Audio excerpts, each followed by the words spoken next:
అందరికీ నమస్కారం. ఈరోజు మీ అందరికీ నేను వినిపించబోయే కథ ఆసరా.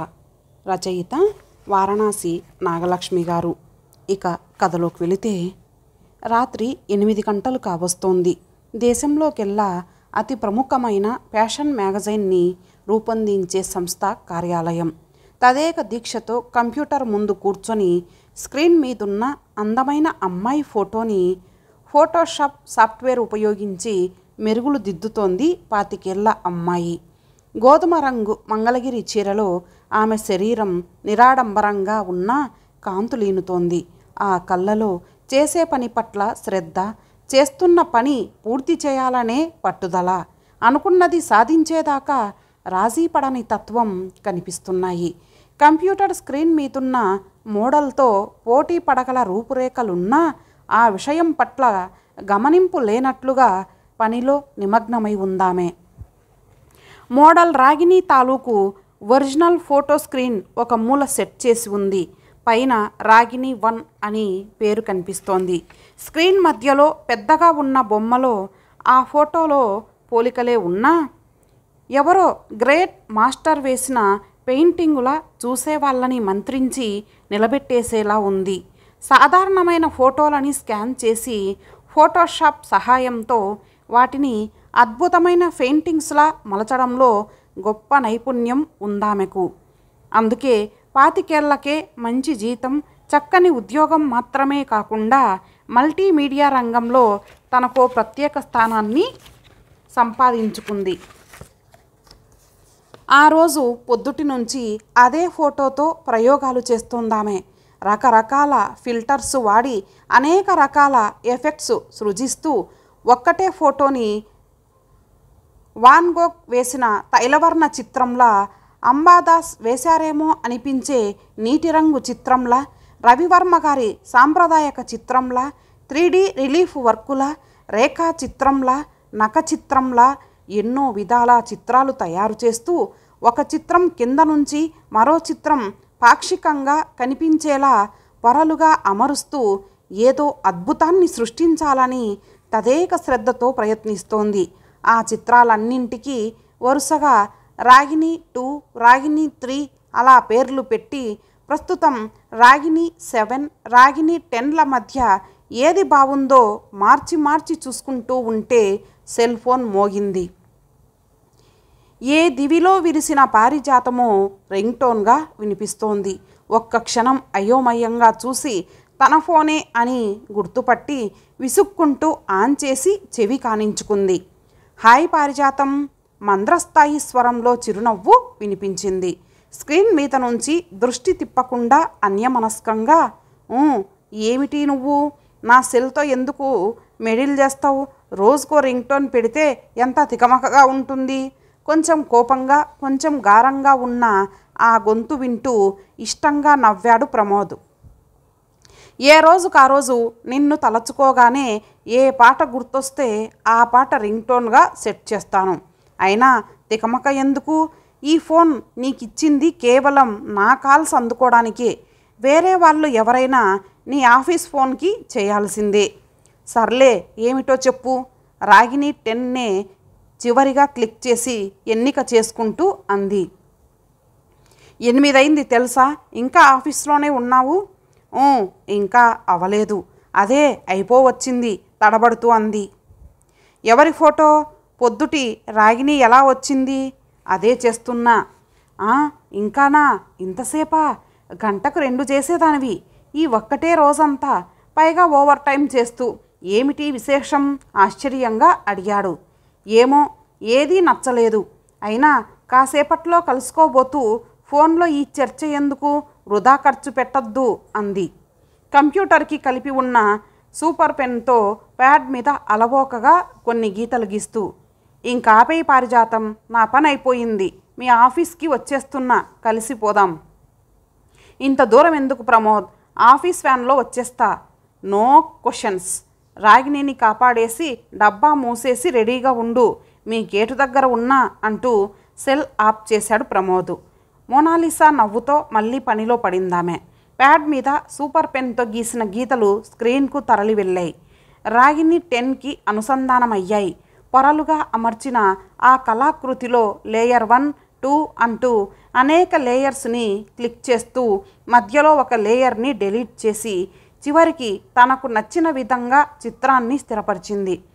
చివరగా కలిపిన గీతలతో రాగిణి బొమ్మ 2 నల్లని ముళ్ళ వెనక అందమైన గులాబీలా కనిపించింది. సో స్వీట్ పైకే అంటూ మెత్తగా ఒక ఫ్లయింగ్ కిస్ విసిరింది స్క్రీన్కి. మళ్ళీ మరో ఫిల్టర్ ఎఫెక్ట్ కోసం మౌస్ కదుపుతుంటే హేయ్ ఇంకా అవలేదా అడుగుతూ లోపలికొచ్చాడు ప్రమోద్. సమాధానంగా ఊ అంది తల తిప్పకుండా.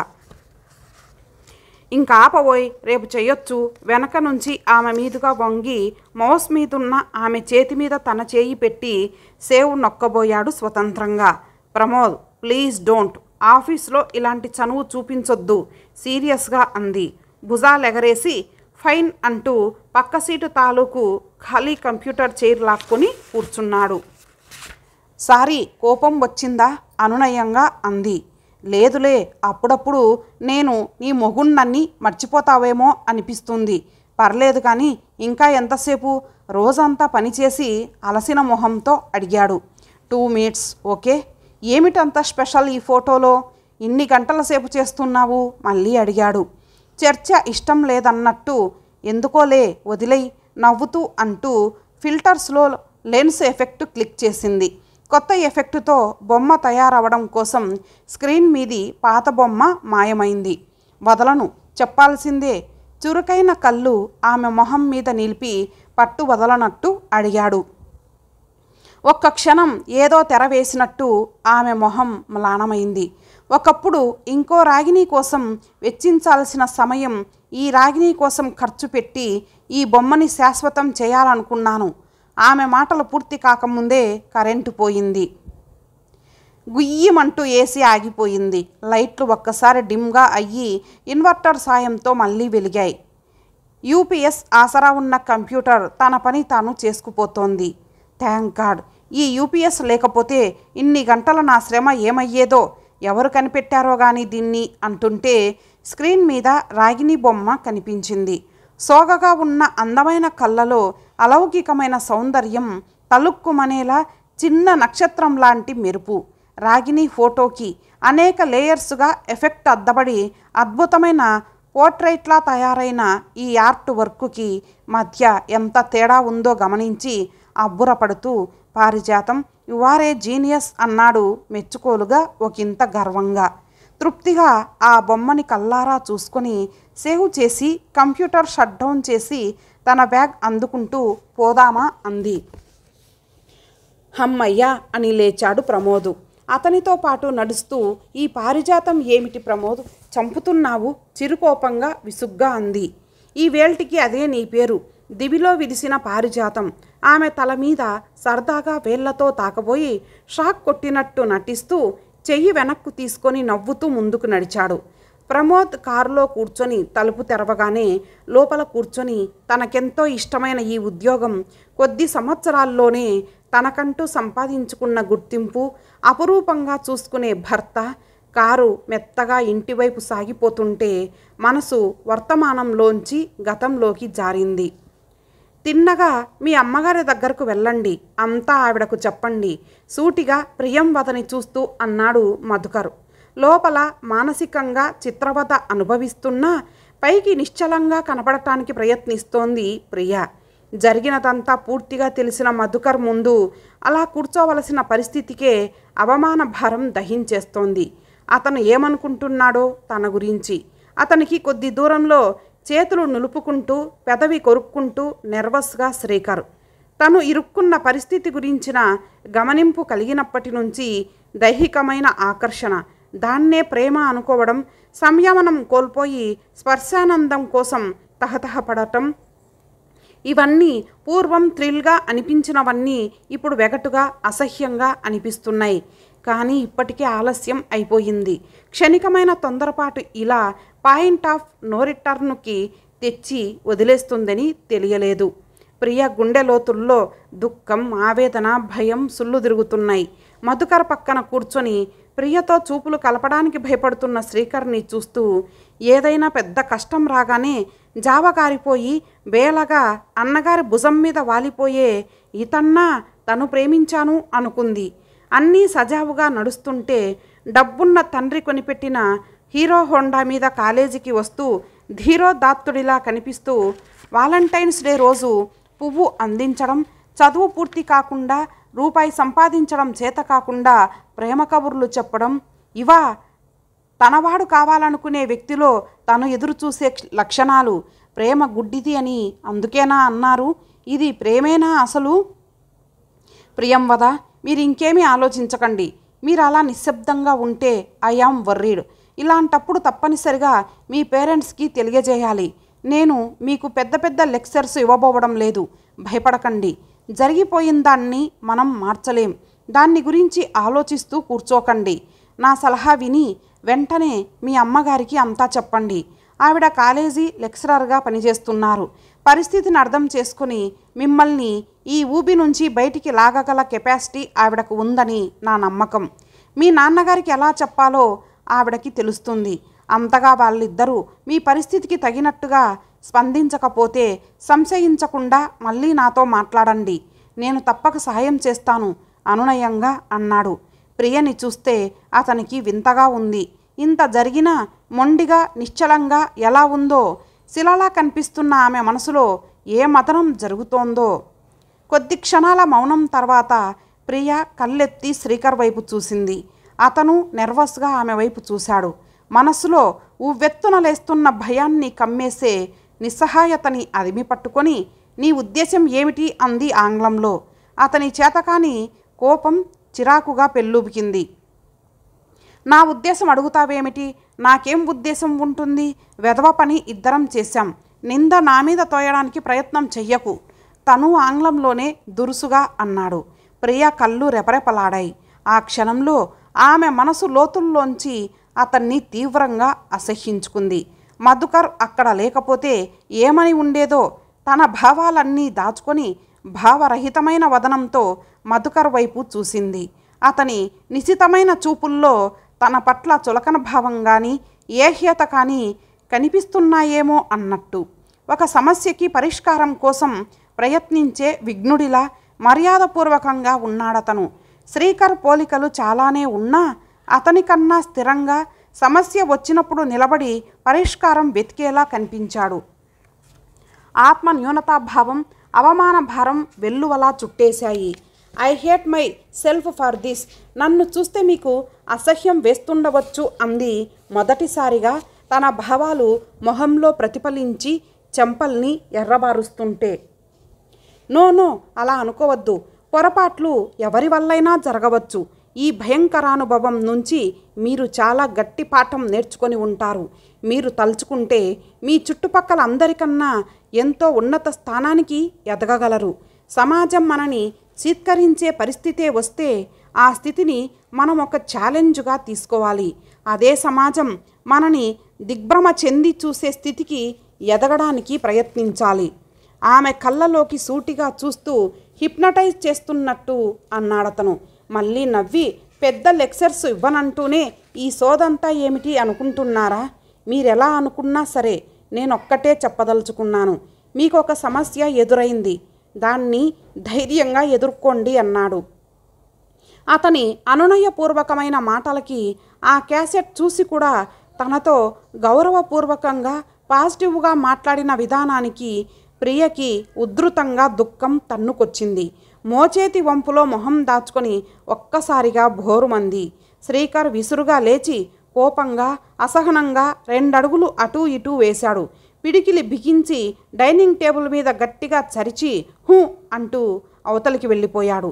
ఏడుస్తున్న ప్రియకి ములుకుతో గుచ్చినట్లయింది శ్రీకర్ ప్రవర్తన. మధుకర్ ప్రేక్షకుడిలా కూర్చొని ప్రియని కొంచెం సేపు ఏడవనిచ్చాడు. తర్వాత మంద్రస్వరంతో, ప్రియంవద గారు, ఇప్పుడేమీ మించిపోలేదు. మెల్లిగా మిమ్మల్ని మీరు సంభాళించుకొని మొహం కడుక్కొని రండి. కొంచెం కాఫీ తాగి సర్దుకొని ఇంటికి వెళ్ళండి. మీలాగే శ్రీకర్ కూడా టీనేజర్, ఇమ్మెచ్యూర్ ఫెలో. వాడి రియాక్షన్ని భూతద్దంలోంచి చూడకండి. మనమంతా మనకెదురయ్యే అనుభవాలని బట్టి మెచ్యూర్ అవుతాం. మెల్లిగా వాస్తవాన్ని అంగీకరించండి, లేనివి ఊహించుకోకండి అన్నాడు. మెల్లిగా కళ్ళు తుడుచుకొని ఐఎమ్ సారీ అంటూ డైనింగ్ హాల్ పక్కనే ఉన్న బాత్రూంలోకి వెళ్ళి చల్లటి నీళ్లతో మొహం కడుక్కొని వచ్చి మళ్ళీ అదే కుర్చీలో కూర్చుంది. మధుకర్ వంటింట్లో కాఫీ చేస్తున్నట్టు ఉన్నాడు. హాలు నిశ్శబ్దంగా ఉంది. కందిరీగల్లా ఆలోచనలు ముసిరాయి. రాగిని ఏం చేస్తోందో అది తనలాంటి పరిస్థితిలోనే ఉంది. దాని బాయ్ ఫ్రెండ్ దానికన్నా హీనస్థితిలో ఉన్నాడు.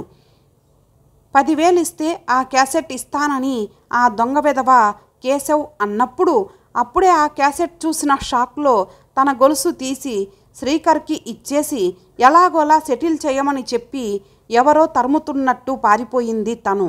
శ్రీకర్ వాళ్ళ అన్నకి ఏవో అబద్ధాలు చెప్పి 5,000 తీసుకొచ్చి గొలుసు అమ్మేసి రెండూ కలిపి 10,000 కేశవ్కిచ్చి ఆ క్యాసెట్ తీసుకున్నాడు.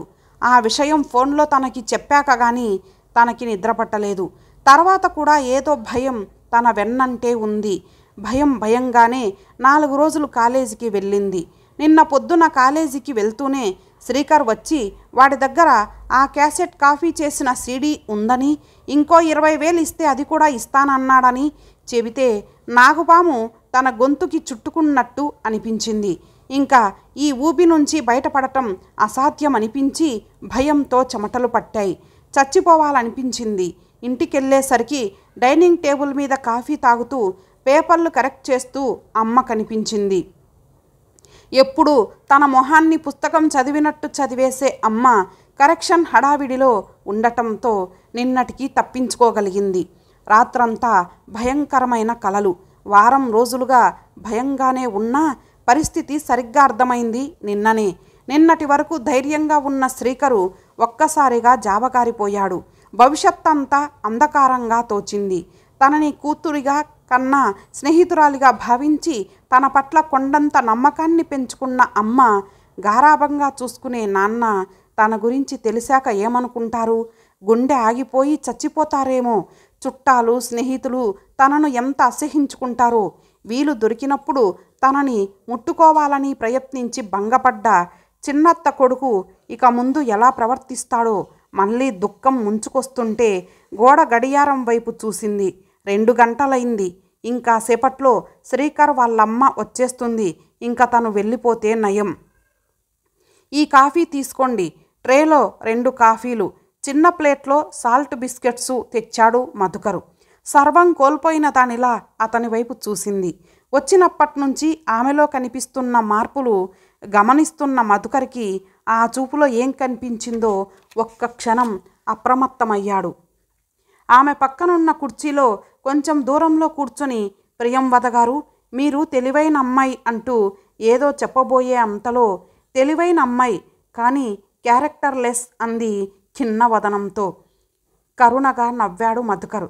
క్యారెక్టర్ కేవలం భౌతికమైనది కాదు ప్రియంవద. మీరింకా టీనేజ్ దాటలేదు. జరిగిన పొరపాటు తెలివిగా చక్కదిద్దుకోండి. ఇప్పుడింకా ఆ అవకాశం ఏది? మీరు కాఫీ తీసుకోండి చెప్తాను. That's good. ముందుగా జరిగిందంతా మీ అమ్మగారికి. అతని మాటలు మధ్యలోనే కట్ చేస్తూ, అమ్మా నాన్న నా గురించి తెలియగానే గుండె ఆగి చచ్చిపోతారు, లేదా పెరాలసిస్ వచ్చి చెయ్యో మాటో పడిపోయి జీవితాంతం నన్ను శపిస్తూ బతుకుతారు. కన్నీళ్ళు చెక్కిళ్ళ మీద నుంచి జారిపోతుంటే నిశ్చలంగా మెల్లగా అంది. ఈ విషయం గురించే లేనివి ఊహించుకోవద్దని అన్నాను ఇందాక. మీ అమ్మగారు 15 ఏళ్లుగా లెక్చరర్గా పనిచేస్తున్నారు. కొన్ని వందల మంది టీనేజర్లకు పాఠాలు చెప్పి ఉంటారు. పరిస్థితిని సరిగా అర్థం చేసుకోగలరు. మీ నాన్నగారికి సర్ది చెప్పగలరు. అపనమ్మకం దుఃఖం మాత్రం తప్పవు. మీకు తెలుసో అదంతా. మీరు తిన్నగా ఇంటికి వెళ్ళి ఆవిడ ఇంటికి వచ్చాక మెల్లగా అంతా ఆవిడకు చెప్పండి. ఆవిడ అంతా వినగానే వైల్డ్గా హిస్టీరిక్గా రియాక్ట్ అవ్వవచ్చు. మీరు అదంతా తట్టుకోవాలి. చివరి మాటలకి మళ్ళీ ఆమె కళ్ళ నుంచి జలజల నీళ్లు రాలాయి. మనమేం చేసినా దాని ఫలితాన్ని భరించేందుకు సిద్ధపడాలి. పిరికి వాళ్ళలా పారిపోకూడదు. సైనికుడిలా పిడికిలి బిగిస్తూ అన్నాడు. ఏడుస్తూనే నవ్వింది ప్రియ. కళ్ళు తుడుచుకొని గోరువెచ్చగా అయిన కాఫీ 2 గుక్కల్లో తాగేసింది. బ్యాగ్ నుంచి చిన్న కాంపాక్ట్ తీసి రుమాలుతో మొహం ఒకటికి 2 సార్లు తుడుచుకొని కొద్దిగా పౌడర్ రాసుకుంది. అతని వైపు చూసి దిగులుగా థ్యాంక్ యూ అని లేచింది. ఇంటి దగ్గర డ్రాప్ చేయనా అడిగాడు మధుకర్ తను లేచి నిలుచుంటూ. వద్దు అంటూ గబగబా వీధి తలుపు దాకా వెళ్ళిపోయింది. ఒక్క క్షణం ఆలోచించి తను ఆమె వెంట వెళ్ళి ఆగండి నేను దింపుతాను అంటూ పోర్టికోలో ఉన్న కారు తీశాడు. ఒకవైపు అతని శ్రద్ధకి కళ్ళు చెమరుస్తున్నా మరోవైపు ఇతని మనసులో ఇంకేదైనా ఉద్దేశం ఉందా అన్న అనుమానం పీడిస్తుంటే మౌనంగా వెనుక సీట్లో కూర్చుంది. అతను ఏమీ అనలేదు. కొంచెం పాతగా కనిపిస్తున్న మారుతి కారు శబ్దం చేస్తూ మెయిన్ రోడ్డు మీదికి వచ్చింది. ప్రయాణం మౌనంగా సాగింది. ఇల్లు చేరే ముందు tough times never lost, tough people do అన్న మాట విన్నారా? అదే పేరుతో ఒక పుస్తకం కూడా వచ్చింది. ఇప్పుడు మీకో లక్ష్యాన్ని నిర్దేశించుకోండి. అమ్మా నాన్నలతో సహా ఎవరు ఏమన్నా మొండిగా భరించండి. మీ లక్ష్యాన్ని చేరిన రోజు ఇదంతా ఒక చేదు జ్ఞాపకంగా మిగులుతుంది. మీ ముందు ఎంతో మంచి భవిష్యత్తు ఉంది. నా మాట బాగా గుర్తుపెట్టుకోండి. ఇంట్లో ఒకవేళ మీకు అనుకూలంగా జరగకపోయినా నేను మీరీ మెస్ నుంచి బయటపడటానికి సాయం చేస్తాను. ఎలాగో ఒకలాగా.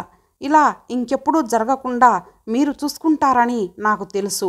ఆల్ ద బెస్ట్ అంటూ రోడ్డు పక్కగా కారు ఆపాడు. దిగి మరోసారి పేలవంగా నవ్వుతూ థ్యాంక్ యూ అంది ప్రియ. అతను వెళ్ళిపోయాడు. దుమ్ము రేపుతూ ముందుకు సాగిన ఎర్రటి ఆ పాత మారుతి కారుని చూస్తుంటే శ్రీకర్ బ్రదర్ మేధావిలా ఫోజులు కొడుతుంటాడని అతని గురించి తను రాగినితో చెప్పి నవ్వుకోవడం గుర్తొచ్చింది. మెల్లగా తాళం తీసి ఇంట్లోకి నడిచింది. తలుపు తీస్తుంటే ఫోన్ శబ్దం వినిపించింది. భయంగా సంకోచంగా కొంచెంసేపు ఆగి రిసీవర్ తీసింది. కొద్ది క్షణాల మౌనం. కేశవ్ కాదు కదా? దడదడా కొట్టుకుంటున్న గుండెతో ఊపిరి బిగబట్టింది. పెట్టేద్దామా అనుకుంటూ ఉంటే అవతలి గొంతు దుఃఖభారంతో ప్రియా అంది జీరగా. రాగిని. రాగా అంది ప్రియా. ప్రియా, ప్రొద్దుటి నుంచి చాలాసార్లు చేశాను. నువ్వు కాలేజీకి రాలేదు. సోము వాళ్ళమ్మకి బాగోలేదని చెప్పి వాళ్ళ ఊరు పారిపోయాడు. నాకేం చెయ్యాలో తెలియడం లేదు. వెక్కిళ్ళు పెడుతూ 10,000 వెంటనే ఇవ్వకపోతే ఆ కేశవ్గాడు వీడియో క్యాసెట్ కాపీలు తీసి మన కాలేజీ స్టూడెంట్స్కే అమ్ముతాడట. 10,000 కాదు, నా దగ్గర 100 రూపాయలు కూడా లేవే ఏడుస్తూ అస్పష్టంగా చెప్పింది రాగిని. రాగా, అలా ఏడవకే. 10,000 ఇచ్చినా మాకు ఈ పీడ వదల్లేదు కదే. ఇది డబ్బుతో వదిలేది కాదే. మనం నిండా మునిగిపోయాం. ఇంకా అమ్మకి అంతా చెప్పేయాలని డిసైడ్ చేసుకున్నాను. తర్వాత ఏదైతే అది కానీ మళ్ళీ ఊరుతున్న కన్నీటిని తుడుచుకుంటూ అంది ప్రియ. నేను అలా చెప్పలేనే. ఇలా బతికే బదులు చావాలని ఉంది. రాగా, నాకు అలాగే ఉంది. కానీ చచ్చినా ఈ మచ్చపోదు. మనం చచ్చాక ఏమవుతుందో, నలుగురు ఏమనుకుంటారో ఊహిస్తే చావాలని లేదు. ఇంకా ఏ దారి లేదంటే ఏం చేస్తానో. కళ్ళ నీళ్లు రిసీవర్ మీద పడుతుంటే వీధి తలుపు వైపు చూస్తూ అంది. హఠాత్తుగా ఫోన్ పెట్టేసింది రాగిని. ఎవరో వచ్చారేమో అనుకుంది ప్రియ. కాళ్ళీడుస్తూ తన గదిలోకి వెళ్ళింది. తల్లి సెల్కి ఫోన్ చేసింది. చెప్పరా బంగారు. సుమతి గొంతు. మళ్ళీ ఏడుపొచ్చింది ప్రియకి. బంగారు. తన బంగారు. ప్రియ, ఏమిటమ్మా అడుగుతోంది తల్లి. ఏం లేదు. త్వరగా ఇంటికి వస్తావా? ఒంట్లో బాలేదా?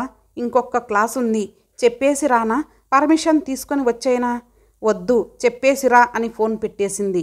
ఇంట్లో ఎవరూ లేకపోవడంతో మనసు తేలిక పడేదాకా మంచం మీద బోర్లా పడుకుని ఏడుస్తూ ఉండిపోయింది. ఇంతటితో ఈ భాగం సమాప్తం. మరల మరొక భాగంతో కలుద్దాం. అంతవరకు సెలవు. నమస్తే.